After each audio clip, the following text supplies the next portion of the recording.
Assalamualaikum warahmatullahi wabarakatuh. Perkenalkan, nama saya Ade Irma Ramayanti dengan nomor BP 2422014. Di sini saya ingin mempresentasikan hasil PPT saya, yaitu tentang kontribusi Islam dalam pengembangan peradaban dunia. Pada mata kuliah Pendidikan Agama Islam yang diampu oleh Bapak Yuli Sabri S.Sosi. Baiklah, masuk yang ke pertama, yaitu pengertian peradaban Islam. Peradaban Islam itu adalah keseluruhan hasil pemikiran, ilmu pengetahuan, budaya, teknologi, ekonomi, seni, dan sistem kehidupan yang berkembang berdasarkan Islam yang bersumber dari Al-Quran dan Hadis. Peradaban ini tidak hanya berkembang di Jazirah Arab, tetapi juga meluas ke Asia, Afrika, dan Eropa.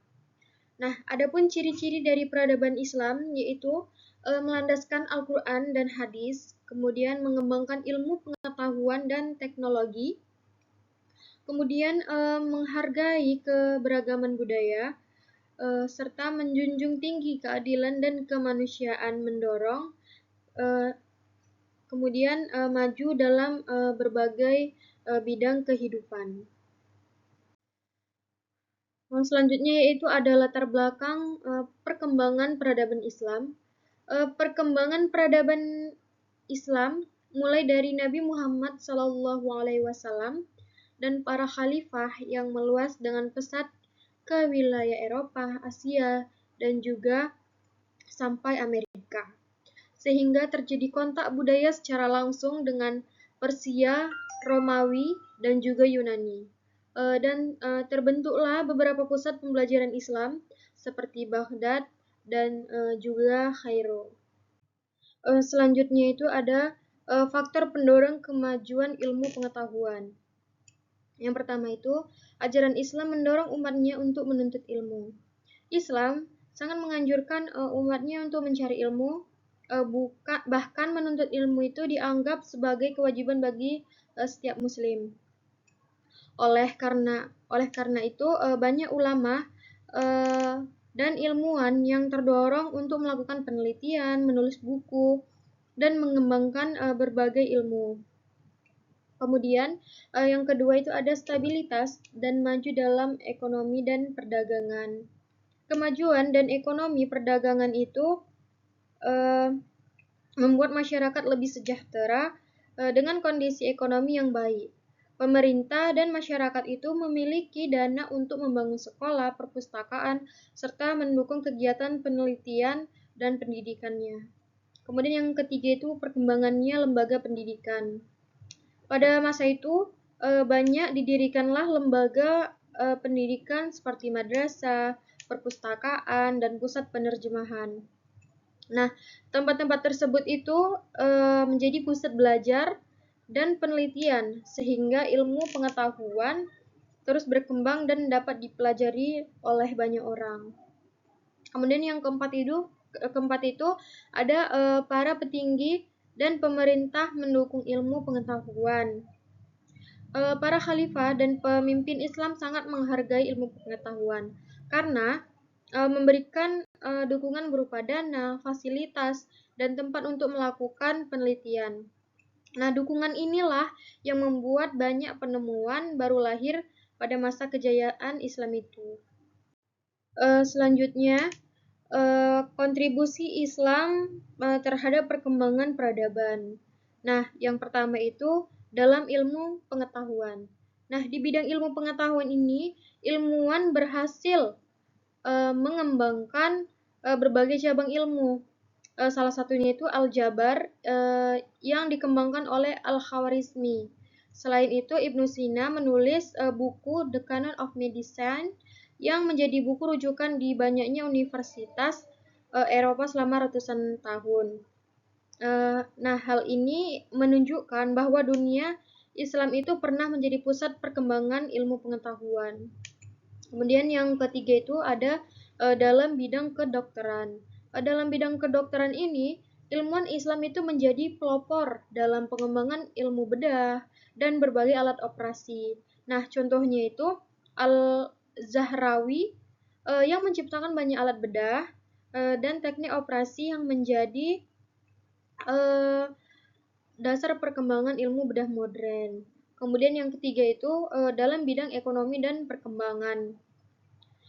Di bidang ekonomi dan yang ketiga itu tadi dalam bidang ekonomi dan perdagangan. Nah, di dalam bidang ekonomi dan perdagangan itu Islam mengajarkan prinsip kejujuran, keadilan, dan tanggung jawab dalam berbisnis. Nah, dari prinsip tersebut kemudian berkembanglah sistem ekonomi dan perbankan syariah eh, yang hingga saat ini diterapkan di banyak negara. Selanjutnya itu ada tokoh ilmuwan muslim dan kontribusinya. Yang pertama itu ada Al-Hawarizmi. Eh, Tokoh pertama itu adalah Al-Hawarizmi yang dikenal sebagai Bapak Al-Jabar. Beliau berjasa mengembangkan ilmu Al-Jabar yang menjadi dasar matematika modern. Selain itu, beliau itu juga memperkenalkan konsep algoritma yang sekarang digunakan dalam komputer dan teknologi. Nah, konsep angka nol yang beliau kembangkan juga sangat penting dalam perhitungan matematika hingga saat ini. Kemudian yang kedua itu ada Ibnu Sina atau Avicenna, yaitu bapak kedokteran. Nah, tokoh tokoh kedua ini dikenal sebagai bapak kedokteran. Beliau ini menulis buku The Canon of Medicine yang menjadi rujukan utama di dunia kedokteran selama berabad-abad. Nah, isi buku tersebut itu membahas berbagai penyakit, cara diagnosis, dan pengobatan. Nah, Ibnu Sina ini juga memperkenalkan pentingnya karantina untuk mencegah penyebab penyakit menular. Kemudian ada Al-Jahrawi, yaitu bapak bedah modern. Nah, tokoh ketiga ini adalah Al-Jahrawi yang dikenal sebagai bapak bedah modern. Beliau ini menciptakan lebih dari 200 alat bedah yang menjadi dasar perkembangan alat operasi saat ini. Selain itu, beliau juga memperkenalkan penggunaan benang cat gut untuk menjahit luka operasi. Serta sehingga teknik bedah itu menjadi lebih aman dan efektif. Selanjutnya itu ada dampak kontribusi Islam terhadap peradaban dunia. Yang pertama itu perkembangan ilmu pengetahuan. Islam itu mendorong umatnya untuk menuntut ilmu. Pada masa kejayaan Islam, banyaklah ilmuwan Muslim memberikan kontribusi besar di bidang matematika, astronomi, kimia, dan filsafat. Hasil penelitian mereka itu menjadi dasar perkembangan ilmu pengetahuan modern. Kemudian yang kedua itu ada kemajuan pendidikan. Islam itu membangun banyak lembaga pendidikan seperti madrasah, perpustakaan, dan universitas. Nah, tempat-tempat tersebut itulah menjadi pusat pembelajaran yang melahirkan banyaknya ilmuwan dan menjadi contoh bagi sistem pendidikan berbagai negara. Kemudian yang ketiga itu ada perkembangan dokter. Nah, ilmuwan muslim mengembangkan ilmu kedokteran melalui penelitian, penulisan buku, dan pembangunan rumah sakit. Nah, mereka juga itu memperkenalkanlah metode pengobatan yang lebih ilmiah sehingga menjadi acuan dalam dunia medis selama berabad-abad. Nah, kemudian yang keempat itu kemajuan ekonomi dan perdagangan. Nah, Islam mengajarkan perdagangan yang jujur, adil, dan saling menguntungkan. Nah, selain itu, perkembangan jalur perdagangan pada masa Islam itu membantu memperluas hubungan ekonomi antar negara, serta memperkenalkanlah berbagai barang dan budaya. Kemudian yang kelima itu ada perkembangan seni dan arsitektur.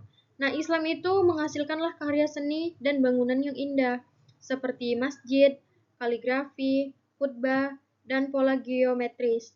Nah, gaya arsitektur Islam itu masih dapat dilihat dan menjadi inspirasi di berbagai negara hingga sekarang ini. Kemudian yang keenam itu pengaruh sosial dan budaya. Nah, Islam mengajarkan nilai-nilai seperti keadilan, persaudaraan, toleransi, dan saling menghormati. Nah, nilai-nilai tersebut itu memberikan pengaruh positif terhadap kehidupan sosial masyarakat dan perkembangan budaya di wilayah. Nah, mungkin cukup sekian presentasi yang dapat saya sampaikan. Kurang dan lebihnya saya mohon maaf. Saya akhiri. Assalamualaikum warahmatullahi wabarakatuh.